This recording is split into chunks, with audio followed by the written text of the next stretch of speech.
नमस्कार, कान्तिपुर समाचारमा स्वागत छ। सुरु गरौँ अहिलेका मुख्य समाचारबाट। लामो रस्साकसीपछि प्रदेश 5ले पायो स्थायी राजधानी र नाम, अबदेखि नाम लुम्बिनी, राजधानी देउखुरी।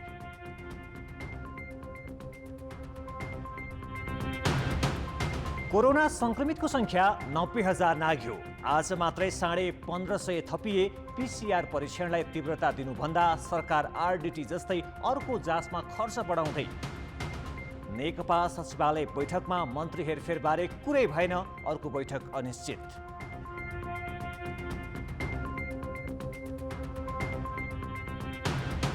भौतिक शास्त्रको नोबेल पुरस्कार अमेरिका, जर्मनी र बेलायतका 3 वैज्ञानिकलाई ब्रह्माण्ड र ब्ल्याक होलको अनुसन्धानमा अतुलनीय योगदान पुर्याएको ठहर।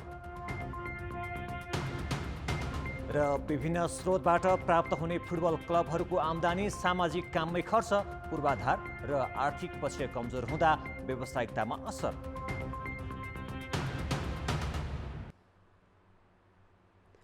सरकार बनेको 3 वर्ष पुग्नै लाग्दा बल्ल 5 नम्बर प्रदेशको नाम र स्थायी राजधानी तोकिएको छ। लामो रस्साकसी र विवादका बीच आज बसेको प्रदेश सभा बैठकले नाम लुम्बिनी र स्थायी राजधानी दाङको देउखुरी राख्ने प्रस्ताव पारित गरेको छ। यो सँगै अब नाम र राजधानी तोक्न 2 नम्बर प्रदेश मात्रै बाँकी रह्यो भने 1 नम्बरले नाम तोक्न सकेको छैन। स्थापनाको 2.5 वर्षपछि प्रदेश 5 को नाम लुम्बिनी जुरेको छ। प्रदेशको स्थायी राजधानी दाङको देउखुरी क्षेत्रमा तोकिएको छ। प्रदेशको नाम र राजधानी सम्बन्धमा प्रदेश सरकारले ल्याएको प्रस्तावमा प्रदेश सभा सदस्यहरूबीच मतदान भएको थियो। प्रदेश सभाका 87 सदस्य मध्ये कांग्रेस सदस्य सुरेन्द्र हमाल अनुपस्थित थिए भने सभामुखले मतदान गर्न नपाइने नियम छ। लुम्बिनी नामाकरण सम्बन्धमा 83 जनाले मतदानमा भाग लिए। त्यसमध्ये 79 जनाले पक्षमा र 4 जनाले विपक्षमा मतदान गरे। नामाकरण सम्बन्धमा नेपाली कांग्रेस र नेकपाले पक्षमा मतदान गरेका हुन्। जनता समाजवादी पार्टीका 4 जनाले विपक्षमा मतदान गरे। राजधानी दाङ तोक्ने बारेको मतदानमा 82 जना सहभागी भए। पक्षमा 69 जना र विपक्षमा 13 जनाले मतदान गरे। नामको विपक्षमा रहेका जनता समाजवादी पार्टीका संसदीय दलका नेता सहसराम यादव, सदस्य पूर्णमती डेगा मगर, विजय बहादुर यादव र सुमन शर्मा चौधरीले राजधानी दाङ लैजाने पक्षमा मतदान गरे। राजधानी तोक्ने सम्बन्धमा 19 सदस्य रहेको प्रमुख प्रतिपक्ष दल नेपाली कांग्रेसको मत बाँडियो। लुम्बिनी क्षेत्रका 13 सदस्यले राजधानी दाङ लैजाने विपक्षमा मतदान गरे। दाङ, बाँके र बर्दियाका सदस्य दिल्ली बहादुर चौधरी, अर्जुन श्रेष्ठ, शंकर गिरी, भुवनेश्वर चौधरी र मोहम्मद याकुम अन्सारी गरी 5 जनाले पार्टी हुइप विपरीत पक्षमा मतदान गरे। यसअघि विरोधमा उत्रिएको प्रमुख प्रतिपक्ष दल कांग्रेसले मंगलबार चुनावी प्रक्रियामा भाग लिने र नामका पक्षमा र स्थायी राजधानीका विपक्षमा मतदान गर्ने निर्णय गरेको थियो। पार्टी हुइप विरुद्ध मतदान गरेकालाई कारबाही गर्ने कांग्रेसले जनाएको छ। व्हिप उल्लङ्घन गरेको रेकर्डमा राख्छौँ।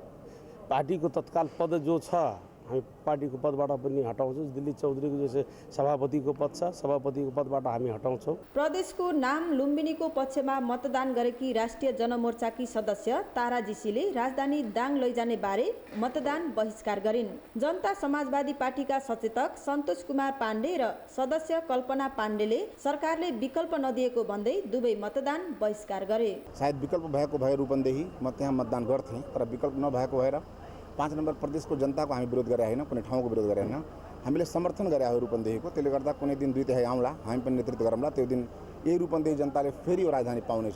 रूपन्देहीमा रहेको अस्थायी राजधानी सारेर दाङ स्थायी राजधानी बनाउने बारे पार्टीभित्रै पनि आलोचना खेपेका मुख्यमन्त्री शंकर पोखरेलले भने प्रदेशका सबै नागरिकको हित र बृहत्तर विकासका लागि स्थायी राजधानी दाङ लगेको दाबी गरेका छन्। दुईवटा आञ्चलिक मनोविज्ञानलाई जोड्ने काम गर्छ। दुईवटा आञ्चलिक मनोविज्ञान मात्रै होइन, त्यसले भेरी अञ्चल अन्तर्गतका बाँके र बर्दियाको मनोविज्ञानलाई पनि जोड्ने काम गर्छ। प्रदेशको स्थायी राजधानी तोकिएको क्षेत्रमा भौतिक संरचना कस्ता बनाउने भन्ने बारेमा 1 वर्षभित्रमा डीपीआर बनाउने सरकारको योजना छ। त्यसको अर्को वर्षदेखि भौतिक संरचना बनाउने र सकिएपछि मात्रै रूपन्देहीमा रहेको प्रदेशको प्रशासनिक कार्यालय सारिनेछ। कडा सुरक्षा बीच प्रदेश सभाले नाम र राजधानी तोक्दा सडकमा भने राजधानी रूपन्देही कायम गर्नुपर्ने माग सहित नेपाली कांग्रेस र रूपन्देहीका उद्योगी व्यवसायीहरूले विरोध प्रदर्शन गरेका थिए। दाङ राजधानी तोकिएको विरोधमा काङ्ग्रेस रूपन्देहीले असोज 20लाई कालो दिन घोषणा गरेको छ। नेकपा सदस्य रहेका 2249 जना उद्योगी व्यवसायीहरूले पार्टी सदस्यता त्याग्ने घोषणा गरेका छन्। कान्तिपुर समाचारका लागि स्वस्तिक श्रेष्ठ र भुवन पाण्डेका साथ अमृता अनमोल, बुटबल, रूपन्देही। राजधानी देउखुरी तोकिएसँगै यता दाङमा दीपावली गरिएको छ। राप्ती गाउँपालिकासँगै दाङका विभिन्न क्षेत्रमा दीपावली गरिएको हो। गढवा गाउँपालिका तथा अर्घाखाँची जिल्लाको सिद्धगङ्गा नगरपालिकाले ओगटेको चर्चेको राप्ती नदीको किनाराको मैदानी भाग राप्ती उपत्यका देउखुरीलाई तोकियोस् भन्ने प्रस्ताव संविधानको धारा 288 को उपधारा 2 बमोजिम प्रदेश सभाको 2/3 बहुमतले पारित भएको घोषणा गर्दछ। यसरी 5 नम्बर प्रदेश सरकारले आफ्नो स्थायी राजधानी र नामको टुङ्गो लगाइसकेपछि दाङवासीहरू खुसी भएका छन्। प्रदेश सरकारको निर्णयले अन्तिम टुङ्गो पाए लगत्तै दाङका विभिन्न स्थानमा खुसियाली र्याली र दीपावलीको आयोजना गरिएको छ।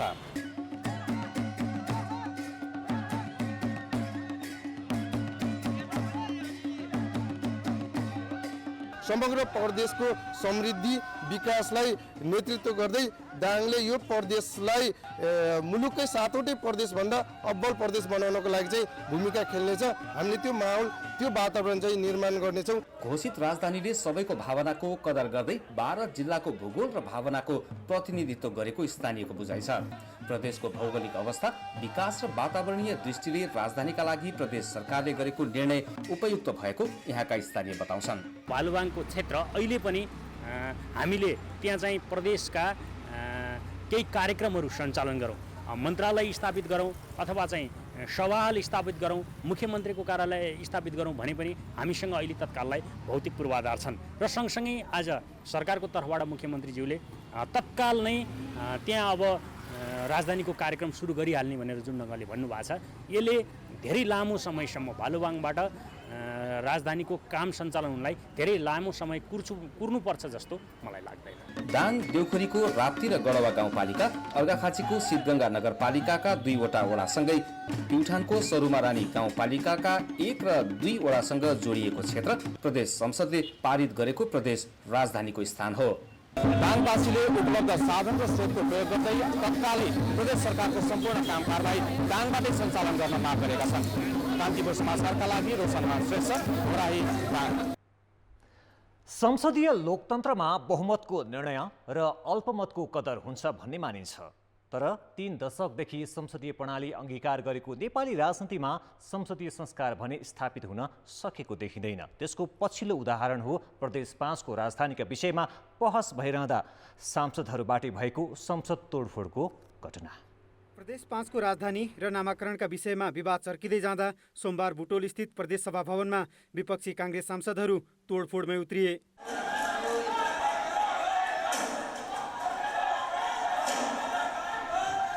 विपक्षीको नाराबाजी र तोडफोड रोस्टमबाट हेरिरहेका कानुन मन्त्री कुलबहादुर केसी पनि के कम। उनले आफूलाई मन्त्रीको ठाउँमा देखेनन्, त्यसैले विगतको छापामार युद्धका योद्धाकै शैलीमा मर्यादा पालकलाई आदेश दिए।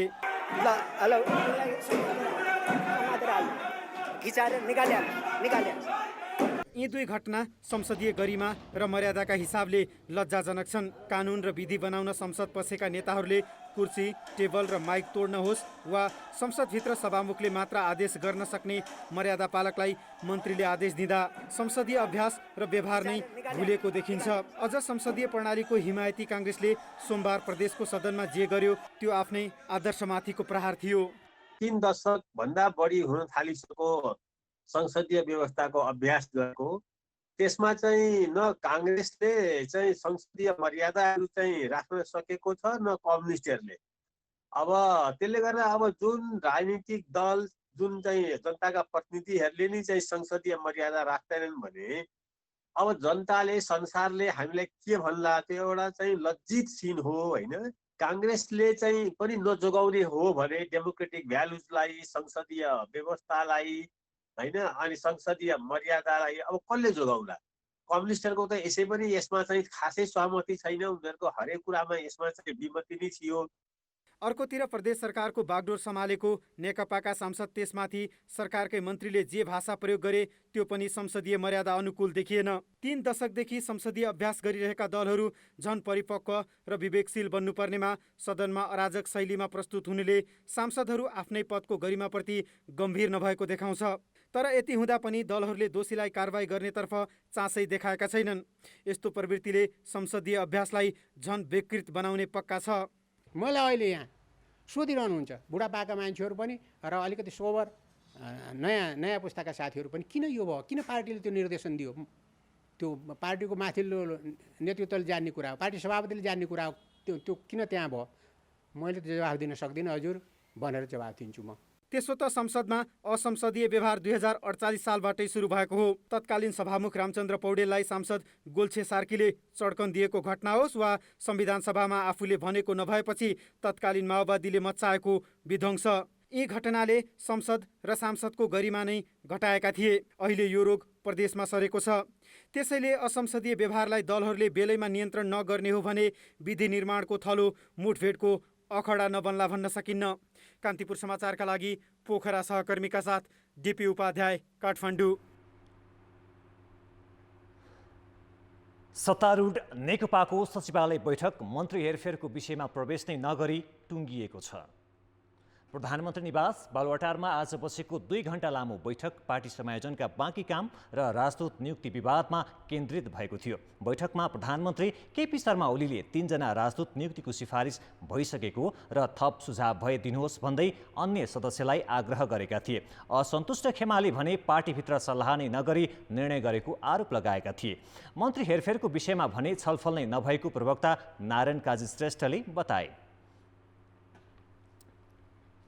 पार्टीको सचिवालयको आजको बैठकमा यसबारेमा कुनै छलफल नभएको र प्रधानमन्त्रीज्यूले पनि यसबारेमा कुनै जानकारी नगराउनु भएको तथ्य स्पष्ट गरे। स्थायी कमिटीको बैठकले लिएको निष्कर्ष अन्तर्गत एउटा विषय मन्त्री परिषदको पुनर्गठन पनि हो। त्यसबारेमा यसअघिको सचिवालयको बैठकमा केही सैद्धान्तिक र नीतिगत विषयमा छलफल भएको थियो। त्यसको आधारमा 2टा अध्यक्ष कमरेडहरूले केही गृह कार्य गरिरहनु भएको हुनसक्छ। त्यस आधारमा अझै पनि प्रस्ताव ल्याउने वा निर्णय गर्ने स्थिति नभएको भनेर नै बुझ्नु उपयुक्त हुन्छ। अहिलेसम्म चाहिँ उहाँहरूले गृह कार्य नै गरिरहनु भएको होला। सरकारले बिहिबार पूर्व अर्थमन्त्री युवराज खतिवडालाई अमेरिका, मुख्य सचिव लोकदर्शन रेग्मीलाई बेलायत र कपिलवस्तुका निर्मल विश्वकर्मालाई दक्षिण अफ्रिकाको राजदूतमा सिफारिस गरेको थियो। यस्तै यसअघिको सचिवालय बैठकले मन्त्री हेरफेरको विषयमा सहमति जुटाउने जिम्मा पार्टी अध्यक्ष एवं प्रधानमन्त्री केपी शर्मा ओली र कार्यकारी अध्यक्ष पुष्पकमल दाहाललाई दिएको थियो। यस विषयमा ओली र दाहालबीच 6 पटक छलफल भए पनि कुनै टुङ्गो गरिएको छैन। सचिवालय बैठक अब कहिले बस्छ भन्ने यकिन छैन। 2 अध्यक्षको सल्लाहमा महासचिवले बैठक बोलाउने भनिएको छ। यसैबीच बैठकमा केही नेताले अनसनरत डाक्टर गोविन्द केसीको स्वास्थ्य जटिल भएको भन्दै अविलम्ब वार्ता गर्न प्रधानमन्त्रीलाई सुझाव दिएका थिए। ब्रेकपछि समाचारमा पुनः स्वागत छ। कोभिड-19 संक्रमितको संख्या 90,000 नाघेको छ। आज 1551 जना थपिएपछि अहिलेसम्म संक्रमितको संख्या 90,814 पुगेको हो। तीमध्ये 67,500 निको भएका छन् भने ज्यान गुमाउनेको संख्या 563 पुगेको छ। आज काठमाडौँ उपत्यकामा 1017 जनामा भाइरस देखिएको छ। आज 11,047 नमुना परीक्षण गर्दा 14% भाइरस देखिएको छ। स्वास्थ्य मन्त्रालयले परीक्षण निर्देशिका 4थो पटक परिमार्जन गरी धेरै भिडभाड हुने स्थान र लक्षण नदेखिनेहरूमा PCR को साटो एन्टिजेन परीक्षण गर्ने निर्णय गरेको छ। आज रूपन्देहीमा 96, चितवनमा 81, दाङ र बाँकेमा 34 तथा मोरङमा 27 जना संक्रमित थपिएका छन्। संक्रमणका कारण ज्यान गुमाउने थप 9 जना मध्ये ललितपुरका 3, काठमाडौँका 2 तथा चितवन, नवलपरासी पूर्व, सुनसरी र तेह्रथुमका 1-1 जना हुन्। पछिल्लो 24 घण्टामा 2340 जना संक्रमण मुक्त भएपछि निको हुनेको संख्या 67,542 पुगेको छ। अहिले 22,709 जना सक्रिय संक्रमित छन्। तीमध्ये 243 जनाको आइसियु र 40 जनाको भेन्टिलेटरमा उपचार भइरहेको छ। सरकारले कोभिड लक्षण नदेखिएकाहरूमा एन्टिजेनबाट परीक्षण गर्ने जनाएको छ। यो एन्टिजेन भनेको के हो? यस विषयमा कुरा गर्नको लागि डाक्टर शेरबहादुर पुन, जनस्वास्थ्यविद, उहाँ हाम्रो प्रत्यक्ष सम्पर्कमा जोडिनु भएको छ। शेरबहादुरजी, यहाँलाई स्वागत छ। यो एन्टिजेन भनेको के हो? धन्यवाद। यो एन्टिजेन भनेको चाहिँ भाइरसको प्रोटिनलाई पत्ता लगाएर एउटा जुन देखाउने प्रविधि हो। जस्तो योभन्दा अगाडि पनि हामीले ऱ्यापिड टेस्टहरू गर्ने गरेका थियौँ। त्यो बेलामा गरिएको ऱ्यापिड टेस्ट भनेको चाहिँ सङ्क्रमण शरीरभित्र पसिसकेपछि हाम्रो शरीरले त्यो विरुद्ध लड्न बनाएको जुन एन्टिबडी छ त्यो पत्ता लगाउने थियो भने यो चाहिँ डाइरेक्ट इन्फेक्सन भइरहेको बेलामा त्यही बेलामा सङ्क्रमितमा चाहिँ भाइरस छ कि छैन भन्ने हेर्ने एक प्रकारको प्रविधि हो। त्यसले चाहिँ भाइरसको प्रोटिनलाई चाहिँ सिधै पत्ता लगाउने काम गर्दछ। यसको नतिजा दिने क्षमता चाहिँ कमजोर छ भनेर प्रश्नहरू उठिरहेका छन्। यतिसम्म कि छिमेकी मुलुक भारतमा समेत यसको क्षमतामाथि प्रश्न उठेर यो अदालतसम्म पुगेको अवस्था छ। यसलाई कसरी लिने? यो पक्कै पनि यसमा पिसिआर जुन हामीले अहिले गर्ने गरेका छ त्यो चाहिँ गोल्ड स्ट्यान्डर्ड नै हो। त्यो जतिको यो प्रभावकारी छैन, यो यसमा देखाएकै छ। त्यसमा चाहिँ विशेष गरेर यसको जुन पत्ता लगाउने क्षमता छ त्यो अलिकति कमजोर हुन्छ। तर यसले जुन एउटा नेगेटिभलाई नेगेटिभै भन्ने ट्रु नेगेटिभ भन्छौँ त्यो देखाउने क्षमता चाहिँ लगभग उस्तै छ भन्ने हो। अर्को भाषामा भन्नुपर्दाखेरि चाहिँ यदि कोही व्यक्तिलाई लक्षण भएको छ अथवा ऊ एक्सपोजर भएको अवस्थामा उसलाई नेगेटिभ यदि यो एन्टिजेनले देखायो भने हामीले पिसिआर गरेर त्यसलाई कन्फर्म गर्नुपर्छ। भनेको मतलब त्यो व्यक्ति छुट्टिन सक्छ भनेको हो। तर यदि केही गरी पोजिटिभ रहेछ भने चाहिँ हामीले उसलाई तुरुन्त हामीले तत्काल आइसोलेसनमा राख्नुपर्ने हो कि उपचार गर्नुपर्ने हो कि भन्ने हो। र फेरि अर्को कुरो चाहिँ विशेष गरेर अब त्यो व्यक्ति सङ्क्रमितको भाइरल लोडको आधारमा पनि यो देखिने नदेखिने भन्ने सम्भावना बढी हुन्छ। भनेको मतलब चाहिँ यदि 5-7 दिनभन्दा पछि यदि टेस्ट गर्यो भने चाहिँ यो एन्टिजेन टेस्टले चाहिँ देखाउने सम्भावना न्यून भएर जान्छ भन्ने। पहिला परीक्षण गरेर प्रयोगमा ल्याउनु पर्नेमा फेरि पनि हामी उही गल्ती दोहोऱ्याइरहेका छौँ होइन? अहिले पनि पहिला प्रयोगमा ल्याएर अनि परीक्षण हेरिरहेका छौँ। यो चाहिँ कतै आरडिटी जस्तो हो त होइन? हो, त्यो एउटा मेरो विचारमा पनि यदि केही गरी कुनै पनि अब किन भन्दाखेरि यो कम्पनी अनुसार पनि फरक हुन्छ। त्यसलाई हामीले सेन्सिटिभिटी र स्पेसिफिसिटी भन्छौँ, जुन चाहिँ यसको पत्ता लगाउने क्षमता र यो सही सङ्क्रमित पत्ता लगाउने र साँच्चै नै सङ्क्रमण नभएको व्यक्ति नभएको भनेर देखाउने क्षमता यो कस्तो छ, सेन्सिटिभिटी र स्पेसिफिसिटी के छ भन्ने कुराहरू चाहिँ हाम्रो यो जुन नेपालमा एकचोटि चाहिँ टेस्ट गरेर त्यसको क्वालिटी, किनभने योभन्दा अगाडि पनि आरडिटी त हामीले त क्वालिटी टेस्ट गरेर हेरेकै हो, जसमा चाहिँ त्यसको क्षमता चाहिँ झन्डै 50% मात्र थियो भन्ने थियो। त्यो भनेको मतलब चाहिँ आधी भन्दा हाफ अफ द इन्फेक्टेड थियो भन्ने कुरा त छुट्यो। भने जस्तै चाहिँ यसमा पनि यदि केही गरी हुन त अहिले मलाई थाहा छैन कुन कम्पनीको आउँदैछ भनेर, तर त्यही पनि कम्पनी अनुसारको आफ्नो फरक क्षमता हुन्छ र त्यो हामीले यदि केही गरी चाहिँ पहिले नै त्यसको गुणस्तर जाँच गरेर अनि त्यसलाई चाहिँ हाम्रो यो जुन समुदायमा टेस्ट गर्न पाएको भए चाहिँ अझ राम्रो हुन्थ्यो भन्ने चाहिँ हो। हस्, धन्यवाद यहाँको जानकारीको लागि शेरबहादुरजी। उहाँ हुनुहुन्थ्यो सरुवा रोग विशेषज्ञ डाक्टर शेरबहादुर पुन। चर्चित कलाकार हरिवंश आचार्य र उनकी श्रीमती रमिलालाई पनि कोरोना संक्रमण भएको छ। सामान्य लक्षण देखिएपछि परीक्षण गराएका आचार्य दम्पतिलाई आज संक्रमण पुष्टि भएको हो। सामान्य लक्षण देखिए पनि आफूहरूको स्वास्थ्य स्थिति सामान्य रहेको आचार्यले जनाएका छन्। कलाकार आचार्यले आफ्नो सम्पर्कमा आएकाहरूलाई सुरक्षित रहन र केही समयपछि परीक्षण गराउन समेत आग्रह गरेका छन्। अनसन अन्त्य गर्न सरकारले गरेको आग्रह डाक्टर गोविन्द केसीले ठाडै अस्वीकार गरेका छन्। उनले शिक्षा सचिवलाई वार्ता टोली गठन गरेर मात्र आफूसँग कुरा गर्न आउन भनेका छन्। उनको माग पूरा गराउनका लागि नागरिक समाजदेखि सरकारी अस्पतालका आवासीय चिकित्सकले दबाव बढाएका छन्। डाक्टर केसी अनसन बसेको 23औं दिन मङ्गलबार सरकारका तर्फबाट शिक्षा सचिव गोपीनाथ मैनाली भेट्न पुगे। मन्त्रालयका थप 2 कर्मचारी लिएर त्रिवी शिक्षण अस्पताल पुगेका मैनालीले केसीलाई अनसन अन्त्य गर्न आग्रह गरे, तर केसीले थारै अस्वीकार गरे। अनसन बसे यता उनीसँग सरकारी प्रतिनिधिले भेटेको यो पहिलो पटक हो। केसीले वार्ता टोली गठन गरेपछि मात्र कुरा हुने र सम्झौता नभएसम्म अनसन जारी रहने बताएपछि सचिव मैनालीको टोली करिब 20 मिनेटमै फर्कियो। अहिले कोरोना महामारी पनि भएको र सरकारको ध्यान विभिन्न व्यक्तिहरू लाई जोगाउन जीवन रक्षामा लाग्नु पर्ने भएको अवस्थामा चाहिँ सत्याग्रह यो अवस्थामा सत्याग्रहहरू डाक्टर साहबले गर्नु त्यति होइन। त्यस कारणले गर्दाखेरि चाहिँ सत्याग्रह फिर्ता लिइदिनुहोस् भनेर चाहिँ सरकारको तर्फबाट मैले चाहिँ आग्रह गरेँ। माग सम्बोधनका लागि सरकारले पहलै नगरेपछि नागरिक समाज र चिकित्सकले दबाब बढाएका छन्। त्रिवी शिक्षण अस्पताल र विभिन्न प्रतिष्ठानका 800 भन्दा बढी आवासीय चिकित्सकले मङ्गलबार आकस्मिक बाहेका सेवा बहिष्कार गरे। हाम्रो आदरणीय गोविन्द केसी सरको जीवन रक्षा नै हो र यसैको लागि हामी 13औं दिनदेखि नै कालोपट्टि बाँधेर विरोध जनाइरहेका थियौँ र सरकारको सुनवाई नभएको र 23औं दिन आइपुग्दा गोविन्द सरको शरीर एकदम शिथिल भएर जाने अवस्था आएको हुँदा बाध्य भएर हामीले सरकारले आँखा खोलोस् भन्नको लागि यो विरोध कार्यक्रम सार्वजनिक गरेका हौँ। लामो अनसनले अक्सिजनको मात्रा कम भई डाक्टर केसीको स्वास्थ्य स्थिति दिन प्रतिदिन नाजुक बनिरहेको छ। उनको जीवन रक्षाका लागि पीताम्बर शर्मा लगायत 1 दर्जनभन्दा बढी प्राज्ञ तथा नागरिक अगुवा र नेपाल बार एसोसिएसनले सरकारको ध्यानाकर्षण गराएका छन्।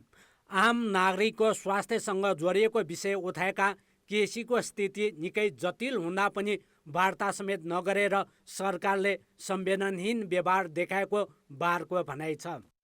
यसरी एकतर्फी रूपमा अनसन बस्नु हुँदैन भनेर मात्र पर्याप्त छैन। उहाँको जीवन रक्षाको लागि पहल जो गर्नुपर्ने हो, अहिले अस्पतालमा राख्नु बाहेक उहाँसँग वार्ता नगरिकन बसिराख्नु भनेको यो बेचिक हो। यो चाहिँ मानव अधिकारको उल्लङ्घन कुरा हो, गम्भीर प्रश्न उठिराखेको छ। त्यसकारण गर्दाखेरि तत्कालै सरकारले चाहिँ उहाँसँग वार्ता गरोस् र उहाँको जीवन रक्षाको लागि पहल गरोस्। डाक्टर केसी सबै प्रदेशमा सरकारी मेडिकल कलेज खोल्नुपर्ने, विगतमा भएका सम्झौता कार्यान्वयन गर्नुपर्ने लगायत 6 बुँदे माग राखी भदौ 29 गतेदेखि अनसनमा छन्। कान्तिपुर समाचारका लागि क्यामेरामा हेमन्त कटुवालका साथ नारायण किलम्बु, काठमाडौँ।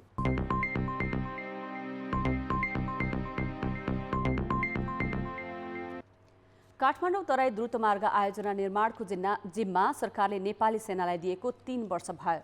सरकारले त्यति बेला 4 वर्षभित्र सम्पन्न गर्ने गरी जिम्मा लगाए पनि अहिलेसम्म 11% मात्र भौतिक प्रगति भएको छ।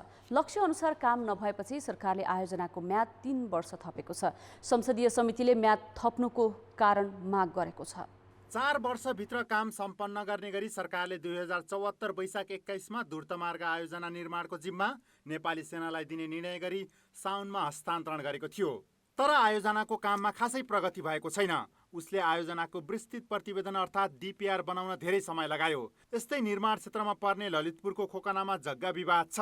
परामर्श छनौटदेखि अन्य विवादका कारण अपेक्षाकृत काम हुन नसकेको सेनाले स्वीकार गरेको छ। सेनाले मङ्गलबार संसदको विकास समितिमा अहिलेसम्म 11% भौतिक र 9.5% वित्तीय प्रगति भएको विवरण पेश गरेको छ।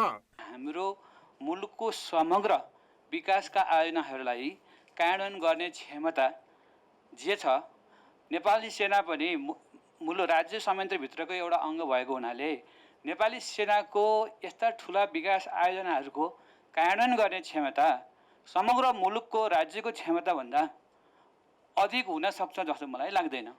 सेनाले जग्गा विवादले काममा कठिनाइ परेको जानकारी रक्षा मन्त्रालयलाई यस अगाडि नै गराइसकेको छ। यस्तै परामर्शदाता छनौटमा मन्त्रालयले अनावश्यक चासो राखेको प्रति प्रधान सेनापतिले यसअघि मन्त्री ईश्वर पोखरेल सामु असन्तुष्टि जनाइसकेका छन्।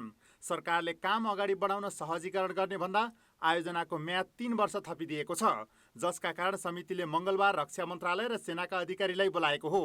एकैपटक 3 वर्ष म्याद थपेर आयोजनाको लागत बढाउन भूमिका खेलेको भन्दै समितिका सदस्यले सरकारको आलोचना गरे। 80-81मा सम्पन्न गर्न फेरि 4 वर्षको समय यहाँ चाहिँ थप गरेको देखियो र म भन्न चाहन्छु यो आयोजनामा चुनौतीहरू छन्। ती चुनौतीहरूलाई चाहिँ हामीले सामना गर्नको लागि कति हामीले अगाडि बढ्यौँ र यो आयोजना हिजो 4 वर्षमा सम्पन्न गर्ने गरी 74मा सम्झौता हस्ताक्षर भएको आयोजना आज 80-81मा पुग्ने गरी 4 वर्षको म्याद कसले थप्यो यो आयोजनामा? सदस्यहरूले आलोचना गरेपछि समितिले सरकारसँग म्याद थपको कारण मागेको छ। उसले कारण र आधार खुलाउन प्रधानमन्त्री तथा मन्त्री परिषद कार्यालयलाई निर्देशन दिएको छ। मुलुकको आर्थिक समृद्धि र आम नागरिकको आवश्यकतालाई ध्यानमा राखी आयोजनाको समयावधि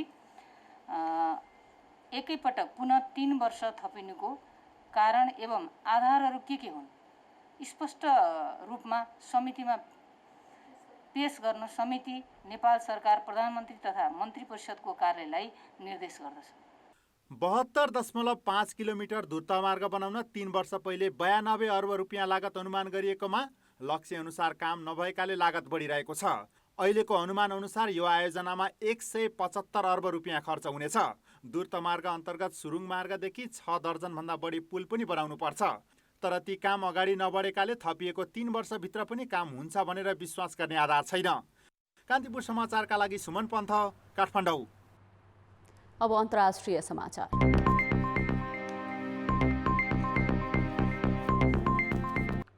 अमेरिकाको फ्लोरिडा विश्वविद्यालयबाट भौतिक विज्ञानमै विद्यावारिधि गरेका नेपाली खगोलशास्त्री गोपाल भट्ट पनि ब्ल्याक होल र सापेक्षतावादको सिद्धान्तको अन्तर्सम्बन्ध विषयमा अनुसन्धानदाता हुन्।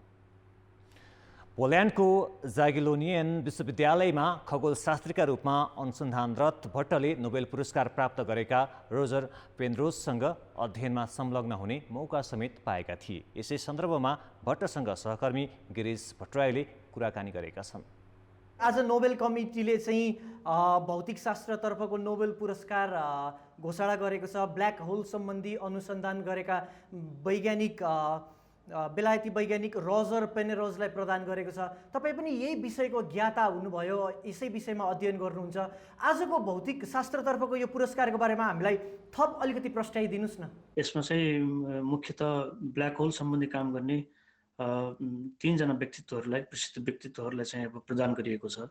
अब सर पेनरोजनहरूले चाहिँ यस ब्ल्याक होल सम्बन्धी काममा चाहिँ अलि थ्योरिटिकल सिद्धान्त रूपमा काम गरेको हुन्। उहाँले चाहिँ अब यो आइन्स्टाइनले अब सापेक्षतावादको सिद्धान्त जब प्रकाशित गरे, जुन चाहिँ एउटा गुरुत्वाकर्षण सम्बन्धी धेरै नै महत्त्वपूर्ण सिद्धान्त मानिन्छ। अब उहाँलाई नै त्यतिखेर विश्वास थिएन कि उहाँको सिद्धान्तलाई हेर्ने हो भने एउटा यस्तो परिकल्पना गर्न सकिन्छ, ब्ल्याक होल भन्ने चिजहरूको परिकल्पना गर्न सकिन्छ। र ब्ल्याक होल भनेको त्यस्तो वस्तु हो जसमा चाहिँ कुनै पनि वस्तु यदि भित्र छिर्यो भने चाहिँ त्यो कहिले पनि फर्केर आउनु पाउँदैन। त्यो अर्थमा चाहिँ ब्ल्याक होल चाहिँ एकदमै रहस्यमय, ब्रह्माण्डको एकदमै ठुलो रहस्य बन्न पुग्दछ। त्यहाँभित्र के हुन्छ, त्यो कसरी बन्न पुग्दछ, एकपल्ट त्यहाँभित्र छिर्यो भने अनि कस्तो हुन्छ भन्ने कुराहरू चाहिँ निकै नै रहस्यहरू हुन्छन्। त्यसो भए हाम्रो ग्यालेक्सीको गर्भमा सेन्टरमा के छ त भनेर चाहिँ अब उहाँले चाहिँ खोज गर्नुभएको हो। आफै पनि यो विषयको अनुसन्धानकर्ता हुनुहुन्छ, यो अलिकति यसको व्यावहारिकताको बारेमा थोरै हामीलाई प्रस्ताइदिनुहोस् न। म चाहिँ यो पोल्यान्डको क्राको भन्ने सहरमा यागलेनी युनिभर्सिटी छ, युरोपको सम्भवतः one of the oldest university, करिब 700 वर्ष पुरानो युनिभर्सिटी हो। त्यसमा चाहिँ यही विषयहरूमा ब्ल्याक होल र ब्रह्माण्डको उत्पत्ति र ब्ल्याक होल अनि चाहिँ पहिलेका चाहिँ अब तपाईँको ग्यालेक्सीहरूको बारेमा म अध्ययन गर्दै आइरहेको छु। यो अध्ययन गर्ने सिलसिलामा चाहिँ मैले चाहिँ यो नासाका र या युरोपियन एस्ट्रोनोमिकलहरूका चाहिँ अब यो टेलिस्कोपहरू युज गरेर चाहिँ यही विषयमा अध्ययन गर्दै गरेको छु। पृथ्वी कसरी बनेको छ, तारा कसरी बनेको छ, ब्रह्माण्ड कसरी बनेको छ भन्ने एउटा प्रश्नहरू सबैको मनमा चाहिँ अब आइरहने कौतूहल हुने विषय नै हो। र यो अर्थमा चाहिँ अब यो निकै नै महत्त्वपूर्ण खोजको विषय हो। अब त्यति मात्र होइन, अब यसको अर्को पछि चाहिँ व्यावहारिक पछि चाहिँ के हुनसक्छ भने चाहिँ तपाईँको चाहिँ गुरुत्वाकर्षण शक्ति भनेको चाहिँ सर्वत्र रहिरहने, सर्वत्र व्याप्त चिज हो होइन। जस्तो हाम्रो पृथ्वीमा पनि चाहिँ पृथ्वीको गुरुत्वाकर्षणले गर्दाखेरि चाहिँ हामी चाहिँ त्यसमा बस्न जीवन सम्भव भएको छ। त्यसै गरी अब सूर्य चाहिँ को गुरुत्वाकर्षणले गर्दाखेरि चाहिँ पृथ्वी वरिपरि चक्कर काट्छ र त्यसरी जीवनको सम्भाव्यता भएको। त्यति मात्र होइन, अब हामीले अझ चाहिँ एकदमै प्रयोगात्मक रूपमा हेर्ने हो भने चाहिँ हाम्रा सम्पूर्ण एनर्जीको सोर्स चाहिँ गुरुत्वाकर्षण शक्ति महत्त्वपूर्ण चाहिँ एनर्जीको स्रोत हुन सक्छ। नेपालमै पनि कति वैज्ञानिकहरू हुनुहुन्छ होला यो विषयमा अध्ययन गरिराख्नु भएका, अध्ययन गर्न रुचाउने, त्यस्तै सरहरू जस्तै विदेशमै विभिन्न विश्वविद्यालयमा आबद्ध अरू धेरै नेपाली वैज्ञानिकहरू हुनुहुन्छ होला। नोबेल पुरस्कार यही विषयमा आजको दिनमा नोबेल पुरस्कार पाउनु यो कति प्रेरणाको विषय हो? तपाईँले ठिक भन्नुभयो, नेपालमा पनि त्यस्ता धेरै राम्रो राम्रो भौतिक शास्त्रीहरू छन् जुन यो विषयमा कार्यरत हुनुहुन्छ। जस्तो हाम्रो प्रोफेसर उदयराज खनाल हुन्छ, उहाँले गरेका कामहरू विश्व प्रसिद्ध छन्। उनले पनि यस्तै यस्तै विषयमा काम गरिरहेका हुन्छन्। र त्यसको साथसाथै हाम्रो नयाँ पुस्ताका वैज्ञानिकहरू छन् जो विदेशमा पनि धेरै काम गरिरहेका छन्। उनीहरूलाई पनि अझ काम गर्न सक्ने एउटा महत्त्वपूर्ण प्रेरणा त प्राप्त गर्छ नै। नेपालको परिस्थिति चाहिँ अलिकति साइन्सको चाहिँ अब हामीले साइन्सलाई प्रमोट गर्ने काम सायद हामीले नीतिगत रूपमा त्यति गर्न पाएका छैनौँ होला। यसको बावजुद पनि अब हाम्रा वैज्ञानिकहरूले चाहिँ काम त निकै राम्रा राम्रा गरिएका छन्। तर यिनीहरूलाई कसरी चाहिँ विश्व जगतमा, विश्व समुदायहरूमा चाहिँ अगाडि ल्याउने, हाम्रा कामहरूलाई चाहिँ उजागर गर्ने भन्ने कुराहरूलाई चाहिँ एउटा नीति बनाएर त्यसमा गर्नुपर्छ। आउँदा दिनहरूमा चाहिँ हाम्रो आफ्नै वैज्ञानिकहरूले पनि हाम्रो आफ्नै स्रोतहरूले चाहिँ पनि यस्तो काम गर्न सकिन्छ भन्ने मलाई जस्तो लाग्छ। समाचारमा पुनः स्वागत छ। 3 महिनापछि बल्ल तल्ल खुलेको भोलिपल्टै चीनतर्फको मुख्य नाका तातोपानी बन्द भएको छ। भन्सार सामग्री लोड अनलोड गर्ने मजदुरमा कोरोना भाइरस देखिएपछि नाका बन्द भएको हो। तातोपानी सुक्खा बन्दरगाह भन्सार कार्यालयका अध्यक्ष रामचन्द्र ढकालका अनुसार नाका खुल्दा भित्रिएका 12 कन्टेनरका सामग्रीको भन्सारमा दर्ता नै गरिएको छैन। चीनबाट आएका अन्य सामग्री मितेरी पुल पारी भुइँमै थन्काइएको छ। नेपालमा परीक्षण गर्दा 3 जना मजदुरको रिपोर्ट नेगेटिभ आए पनि चीनतर्फको परीक्षणले पोजिटिभ देखाउँदा चीनले एकतर्फी रूपमा नाका बन्द गरेको हो। अब जनमतको अन्तिम परिणाम। जनमतमा हिजो हाम्रो प्रश्न थियो, सांसदहरू नै संसदमा तोडफोडमा उत्रिनुलाई के भन्नुहुन्छ? ए आवेशको परिणाम, बी असंसदीय अभ्यास र सी चर्चामा आउने मेलो। जनमतको अन्तिम परिणाम यस्तो छ। ए आवेशको परिणाममा 24%, बी असंसदीय अभ्यासमा 61% र सी चर्चामा आउने मेलोमा 15%। अब जनमतमा आजको प्रश्न। जनमतमा आज हाम्रो प्रश्न छ, काठमाडौँ तराई द्रुत मार्ग निर्माणमा अपेक्षित प्रगति हुन नसक्नुको कारण के होला? ए स्थानीयको अवरोध, बी स्वार्थ समूहको चलखेल र सी आयोजना नै जटिल। जनमतको अन्तिम परिणाम भोलि साँझ 8 बजेको कान्तिपुर समाचारमा प्रसारण गर्नेछौँ। कृपया NEWS news space A, B वा C टाइप गरी 34001मा SMS गरी आफ्नो मत व्यक्त गर्नुहोला। अब जनताका आवाज। कोरोना भाइरसको त्रासले गएको चैतदेखि विद्यालय बन्द छन्। यसै सन्दर्भमा हामीले रूपन्देहीका अभिभावकलाई सोधेका छौँ, विद्यालय बन्द भएका बेला तपाईँले आफ्ना बालबालिकालाई कसरी लेखपढमा सघाउनु भएको छ? जनताको आवाज। हामी खुसी छौँ कि अनलाइनबाट पनि केही न केही विद्यार्थीहरूलाई, हाम्रा बच्चाहरूलाई केही न केही फाइदा बनेकै छ, फाइदा भएकै छ। सायद उनीहरूले एयर लस गर्न नपर्ला। घरमा चाहिँ पढे लेखेको मान्छे भएको हुनाले त्यस कारणले गर्दा पढाउन चाहिँ यो सहज भएको छ। मोबाइलमा कहिले डाटाबाट त्योबाट पढिरहन्थ्यो, 2-3 घन्टा त्यही हो। 2 घन्टा पढ्छन्, पढिसके पछाडि अनि नास्ता खाने अनि आफ्नो सरसफाइ गर्ने, आफ्नो कोठा मिलाउने। होमवर्क गरेका छौ छैनौ, के गरेका छन्, बाहिर ननिस्क भन्ने त्यही कुराहरू सम्झाउने बुझाउने हो बच्चाहरूलाई। अब बाहिर हिँड्न दिनु भएन हैन। खाना पकाउने गर्ने काम सबै सिकाएको छु अनि अनलाइनबाट पनि पढ्छन्, टाइममा पढ्छन्। कति बजेबाट क्लास हुनुहुन्छ? अब अनलाइनमा पढिरहेछ। हामीले इन्भाइरोमेन्ट क्रिएट गरिदिएका छौँ, उनीहरूले आफै त्यो सिस्टमलाई अपलोड गर्ने, हेर्ने, पढ्ने मात्रै चाहिँ उनीहरूले काम गर्छ। सबैसँग मोबाइल नहुँदाखेरि अहिले शिक्षामा झनै यो के भन्ने अन्तर भएको छ। हुने खानेले पढाउन सकेछ।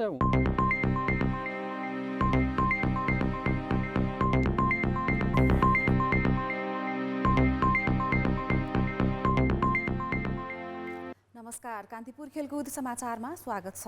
आधुनिक फुटबलको पहिलो शर्त व्यावसायिकता हो। त्यसका लागि अब्बल प्रदर्शन, उत्कृष्ट खेलाडी र क्लबहरू पनि पूर्वाधार र आर्थिक हिसाबले बलियो हुनु अनिवार्य छ। तर नेपाली फुटबलमा शीर्ष डिभिजन लिग खेल्ने क्लबहरू समेत पूर्ण रूपमा व्यावसायिक छैनन्। अर्थात् फुटबल क्लबहरू खेलसँगै सामाजिक क्षेत्रमा पनि काम गर्छन्। मनाङ मर्स्याङ्दी र 3 स्टार क्लबको उदयपछि नेपाली फुटबलमा व्यावसायिकताको सुरुवात भएको मानिन्छ। त्यसअघिसम्म क्लबहरूले आफ्नो टोल र ठाउँको प्रतिष्ठाका लागि फुटबल खेल्थे भने स्थानीयहरू पनि समर्थनका लागि मैदान पुग्थे। किनभने Sankata, Ranipokhari corner team, New Road team जस्ता क्लबहरू विगतमा फुटबल मात्रै खेल्दैनथे, सामाजिक कार्यमा पनि सक्रिय थिए। त्यसैले खेल्दा चन्दा उठाइन्थ्यो। अहिले भने समय फेरिएको छ। फुटबलले व्यावसायिकतामा फड्को पनि मारेको छ। तर अझै पनि क्लबहरूले फुटबलमा व्यावसायिक लगानी गर्न सकिरहेका छैनन्। उनीहरू सामाजिक क्लब जस्ता छन् र विभिन्न स्रोतबाट प्राप्त हुने आम्दानी फुटबलको निरन्तरतासँगै सामाजिक कार्यमा पनि खर्च हुने गर्छन्। जस्तै रक्तदान, कुल्ठीका अभियान र सम्पदा सरसफाइ समेत फुटबल क्लबको कार्यक्षेत्रमा पर्दै आएको छ। र अब हाम्रो कोसिस, अब एन्फाको कोसिस पनि त्यही रह्यो कि यसलाई व्यवसाय गर्ने नै तर्फ हामी लागिरहेको छौँ धेरै वर्षदेखि। तर हुन त अहिलेसम्म त्यो सम्भव भइरहेको छैन। भविष्यमा हेरौँ अब त्यो सम्भव होला। तर अहिले अब सामाजिक क्लबै त हामी अब भन्दैनौँ होइन, यो फुटबल क्लबै खेलकुद क्लब नै हो। र हामीले सङ्ग्रह क्लबले अर्को क्लबको कुरा गर्दाखेरि पनि सङ्ग्रह क्लबले चाहिँ पहिला फुटबल क्लबै भयो भने हामी त्यसमा विधानमा पनि हामीले किन सामाजिक दायित्व हाम्रो धेरै रह्यो त्यहाँ होइन, भएकोले हामीले सामाजिक कार्य पनि गर्ने भनेर हामीले विधानमा उल्लेख गरेका छौँ। अब नेपालको सिनियरमा चाहिँ नि क्लबले सस्टेन गर्नलाई पूर्ण व्यावसायिक हुनलाई चाहिँ नि मलाई जहाँसम्म लाग्छ इट्स इम्पोसिबलै त नभनौँ, तर इट विल टेक टाइम। अहिले शीर्ष डिभिजन खेल्ने क्लब 14वटा छन्। ती सबै काठमाडौँमै केन्द्रित छन्, जसका कारण पनि व्यावसायिक लय समाउन सकिरहेका छैनन्। हुन त क्लबलाई व्यावसायिक बनाउन भन्दै एएफसीले क्लब लाइसेन्सिङ अनिवार्य गरेको छ। त्यसका लागि क्लबको आफ्नै मैदान, एकाडेमी, उमेर समूहको कार्यक्रम तथा महिला टिम पनि अनिवार्य हुनुपर्छ।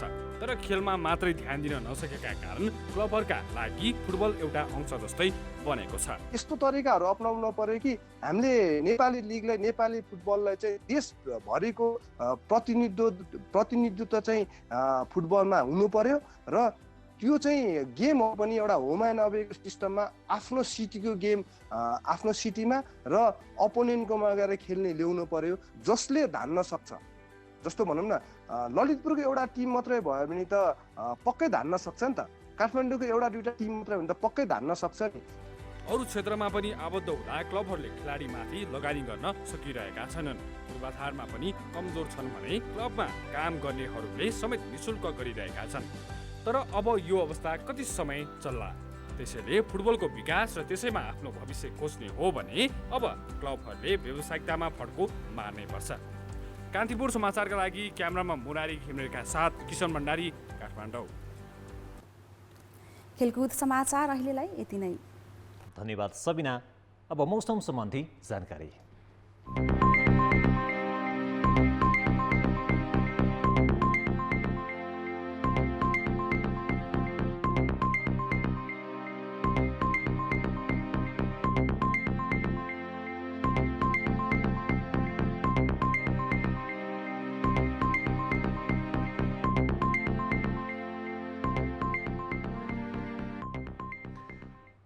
अन्त्यमा मुख्य समाचार फेरि एकपटक। कान्तिपुर समाचार अहिलेलाई सकियो। कान्तिपुर टेलिभिजन हेर्दै गर्नुहोला।